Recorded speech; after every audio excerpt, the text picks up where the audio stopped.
Hey all, B007 back for another 10-minute spoiler-free movie review, and today I'm simply talking about Olivier Assayas' film Personal Shopper, which played the London Film Festival. It came to the festival on a wave of glory because its director won the Best Director prize at the Cannes Film Festival this year. He won it jointly with Christian Mungiu for Graduation, which is also playing in the festival. And I was very hotly anticipating this film because his previous work, Clouds of Sils Maria, was one of the most well-acted, elegant, abstract, just enigmatic films that I'd seen in the past year. And this film also stars Kristen Stewart. So I kind of find it interesting that of all the sort of Hollywood actresses of her generation who's gone through a big franchise film, it feels like she's the one who's really pushing herself to do these really interesting art house movies that push her towards ever greater acting performances. I have to say that for me, Personal Shopper was a bit of an alpha-gamma film. And by that I mean it was both simultaneously amazing and terrible. So to start off with what I found amazing, I think Kristen Stewart's performance has rightly been praised. She plays a young woman called Maureen who works as a personal shopper to... It's not clear whether the woman is like a famous actress or something or just incredibly wealthy. But effectively her job lies in running around picking up really nice fashion items for her, jewelry, handbags. She obviously has full access to the woman's flat. But really it's just a holding job because Maureen wants to stay in Paris.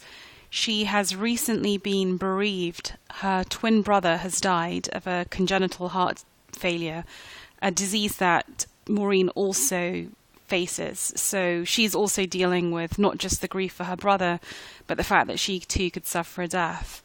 It turns out that actually both of them, Maureen and Lewis, were mediums, and so she feels that she has to stick around in Paris to get some kind of sign from him, which sounds a little bit absurd, right?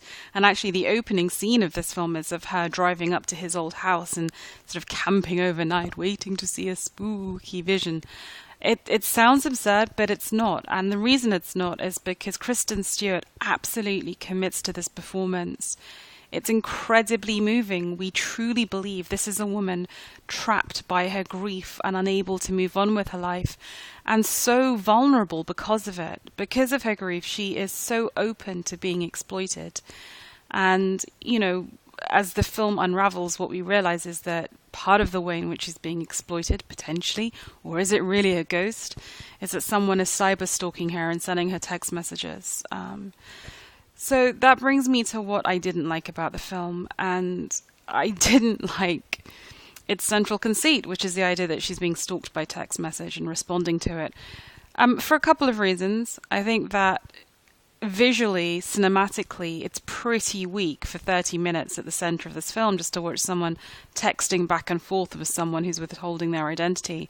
I think it's meant to be incredibly scary and spooky, and we're meant to feel peril that this woman's like laying herself open and vulnerable in this way, but I just really found it quite dull. I mean, you know what it's like in real life when you have a conversation that you're actually part of and you're waiting for those 3 dots on the iPhone for someone to write their response.